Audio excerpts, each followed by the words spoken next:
अस्सलाम वालेकुम नाज़रीन, राजा शाम न्यूज़ में भली कार। ठटगोरा में शागिर्द सुजाग सतता अदा ज़ाहिद पावर जे ताउन सां हिते स्टाल लॻायो आहे सक़ाफ़ती ॾिहाड़े जी मुनासिबत सां, जंहिंजो मक़सदु इहो आहे त सिंध में शौर फैलिजे।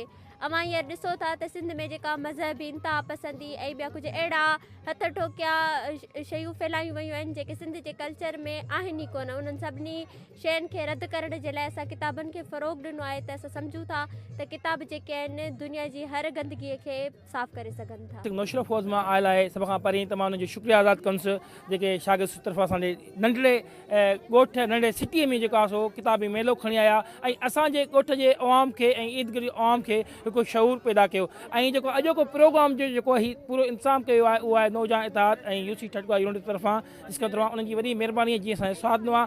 ऐं अहिड़ा प्रोग्राम नंढनि वॾनि में शहर में हुजणु खपनि। इंशाअल्लाह जेकॾहिं असांजो हीउ प्रोग्राम यूसी ठटगोरा में बहितरीनु शाम ताईं हलंदो, उन खां पोइ असां नेक्स्ट यूसी दलीप पोटा थी वियो या इन खां अलावा जेके ॿियूं यूसियूं असां रिक्वेस्ट कंदासीं कॉमेंट ज़ैनब पीज़ादो खे उहा असांजा भरपूर साथ ॾी। जीअं असां हितां जे नौजवान खे ॾिसूं त नौजवान हितां जा बि जेका शहर खां घटि न आहिनि उन्हनि में बि शऊर आहे, उहे बि किताब ख़रीद सघंदा, उहे पढ़ी सघनि था। बहराड़ी जे इलाइक़े में हेॾो वॾो किताबी मेलो लॻो आहे, असांखे ॾाढी ख़ुशी थी आहे त अहिड़ा मेला हर जाइ ते हर ॻोठ में लॻणु खपनि।